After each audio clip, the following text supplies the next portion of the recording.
जी अस्सलाम वालेकुम दोस्तों, कैसे हैं आप लोग। उम्मीद करता हूँ आप सब खैरियत से होंगे। दोस्तों आज की इस वीडियो में हम बात करेंगे कोडनाट स्पीड एरर के बारे में। ऑलरेडी मैं इस पर 2 वीडियो बना चुका हूँ। बहुत सारे दोस्तों ने कमेंट्स किए हैं कि हमारा प्रॉब्लम फिक्स नहीं हुआ, तो मैंने दूसरी वीडियो भी बना दिया और आपको मैं नीचे डिस्क्रिप्शन में उन दोनों का लिंक प्रोवाइड कर दूँगा। लेकिन कुछ दोस्तों ने कमेंट्स किए हैं कि हमारा जो प्रॉब्लम है वो फिक्स नहीं हुआ है।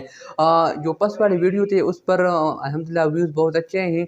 लेकिन जब मैंने उसको चेक किया तो वो सिर्फ़ 2 मिनट देखी गई थी। तो आप लोग यार ये वीडियो पूरी देख लें और उसमें इंशाल्लाह आपका प्रॉब्लम फिक्स हो जाएगा। दोनों वीडियोज़ का लिंक मैं आपको नीचे डिस्क्रिप्शन में प्रोवाइड कर दूँगा और इंशाल्लाह अगर आप ये वीडियो पूरी देखेंगे, जो स्टेप मैंने आपको बताए हैं वो आप करेंगे, तो आपका प्रॉब्लम जो है वो फिक्स हो जाएगा। तो thank you so much for watching. कोई भी सवाल हो तो नीचे कमेंट बॉक्स में आप पूछ सकते हैं एंड मैं आपको नीचे डिस्क्रिप्शन में अपना व्हाट्सएप नंबर का लिंक भी प्रोवाइड कर दूँगा, तो कमेंट में भी पिन कर दूँगा। तो आप जाके व्हाट्सएप पर भी अगर आपको कोई एरर आ रहा है तो आप उसका स्क्रीनशॉट लेके मुझसे शेयर कर सकते हैं और इंस्टाग्राम पर भी मुझे मुझे फॉलो कर सकते हैं। AOTeacher.99 मेरा इंस्टाग्राम आईडी है।